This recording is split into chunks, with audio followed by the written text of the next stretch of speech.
Hello friends, doctor Manish here, maxillofacial surgeon. See this massive swelling, ये कितनी बड़ी swelling है। एक बहुत ही इंपॉर्टेंट इन्फॉर्मेशन दूंगा आप लोगों को इसके regarding. Please share this video because इससे बहुत लोगों को फ़ायदा हो सकता है। एक्चुअली इनको दांत में दर्द था, आई थिंक 1-2 दिन पहले। कल उसके पहले नहीं था, उसके पहले हल्का होता था, नहीं हल्का हल्का होता था, शीरन टाइप का होता था। अब जब पेन हुआ तो क्या हुआ कि he is driving that time, गाड़ी चला रहे थे, किसी मेडिकल शॉप से एक पेन किलर ले लिया। तो अक्सर ऐसा होता है कि जब डेंटल इन्फेक्शन होता है क्रोनिक, यानी कि बहुत लॉन्ग स्टैंडिंग या कई बार एक्यूट केस में भी हो जाता है, अगर आपका इम्यून मतलब कि रोग प्रतिरोधी क्षमता थोड़ी सी कम हो, या कई बार ऐसा हो सकता है कि जो इन्फेक्शन है उसकी पोटेंशी यानी कि मतलब उसका पावर बहुत ही ज़्यादा हो, तो उस केस में भी ऐसा हो सकता है कि आपको अचानक से सडन मैसिव स्वेलिंग हो जाती है। दांत के एपेक्स, जहाँ दांत का जड़ होता है, वहाँ से हड्डी तोड़ते हुए जो पस होता है वो बाहर की तरह सॉफ्ट टिश्यू के प्लेन्स में स्प्रेड कर जाता है। सॉफ्ट टिश्यू का प्लेन मैं बता रहा हूँ, एक क्या होता है, एक पोटेंशियल स्पेस होता है जहाँ मांसपेशियाँ आपस में मिलती हैं। वो बेसिकली ऐसे इंटीग्रेट नहीं करती हैं, ठीक है, वो स्लाइड करती हैं एक दूसरे पे। तो ये दो, इस और इस मांसपेशी के बीच में जो स्पेस बनेगा ना, अभी स्पेस कुछ नहीं है, लेकिन जब इन्फेक्शन यहाँ से इन्ग्रेस करेगा यानी जाएगा, तो ये एक दूसरे से दूर हो जाती हैं। That times it becomes space infection, ठीक है। तो ये तो मैक्सिला में ऊपर वाली एरिया में है, बक्कल स्पेस इन्फेक्शन है, ठीक है। लेकिन बहुत सारे केसेस में, स्पेशली फीमेल्स में, जब वो प्रेगनेंसी में होती है तब बहुत केसेस आते हैं हमारे पास। होता क्या है कि जब प्रेगनेंसी जब होती है तो वैसे ही इम्यून कॉम्प्रोमाइज़ हो जाता है, यानी कि जो रोग प्रतिरोधी क्षमता होती है वो कम हो जाती है, ठीक है।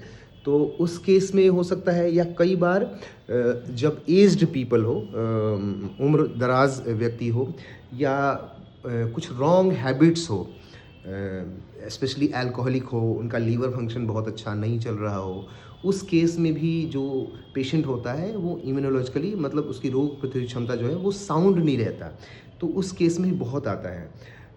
फीमेल्स का तो बहुत ही केसेस आते हैं, स्पेशली अगर आप प्रेगनेंसी प्लानिंग कर रहे हैं अपने घरों में, ऐसा कुछ है तो एक बार किसी भी अच्छे डेंटिस्ट से डेंटल चेकअप जरूर कराएं। और इम्पॉर्टेंट चीज़ ये है कि सिर्फ चेकअप नहीं कराना है, सारे दांतों का एक्सरे बहुत ज़रूरी है उस टाइम, क्योंकि कई बार क्या होता है ना कि दांत के अंदर से इन्फेक्शन होता है। आपको उस समय डेंटिस्ट ऊपर से देख के पकड़ नहीं पाएंगे, आपको भी लगा सब कुछ ठीक है।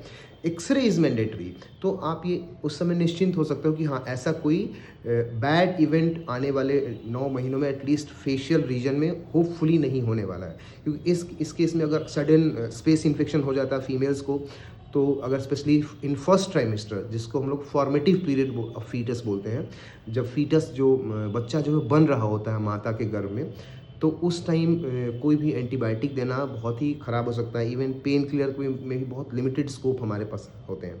तो एक तो चीज़ इंपॉर्टेंट क्या है कि अगर आपको इस तरह का कोई दिक्कत हो तो अच्छे डॉक्टर से दिखा के दवा लेनी है, स्पेशली दर्द की दवा। कुछ ऐसी दर्द की दवाएं होती हैं जो इस तरह के स्पेस इन्फेक्शन को बढ़ा देती हैं, तो ये बहुत ध्यान देने वाली है। सेकेंड क्या है कि अगर इम्यूनोलॉजिकली कॉम्प्रोमाइज़ हो तो जितना जल्दी हो सके जो ख़राब और सड़े हुए दांत हैं वो निकलवा लीजिए किसी अच्छे डॉक्टर के पास जाके। क्योंकि एक बार हुआ था ऐसा, याद है तुमको, कि एक आदमी जो नहीं बचा पाए थे उनको, या यहाँ तक उनके एक्चुअली मीडियास्टर्म यानी कि गले के नीचे तक इन्फेक्शन चला गया था। नीचे के दांतों में ऐसा अक्सर होता है, जब नीचे वाले दांत इन्फेक्टेड हो जाते हैं तब जो स्पेस इन्फेक्शन होता है वो उसको लुडविंग एंजाइना बोलते हैं हम लोग, Ludwig type of space infection. तो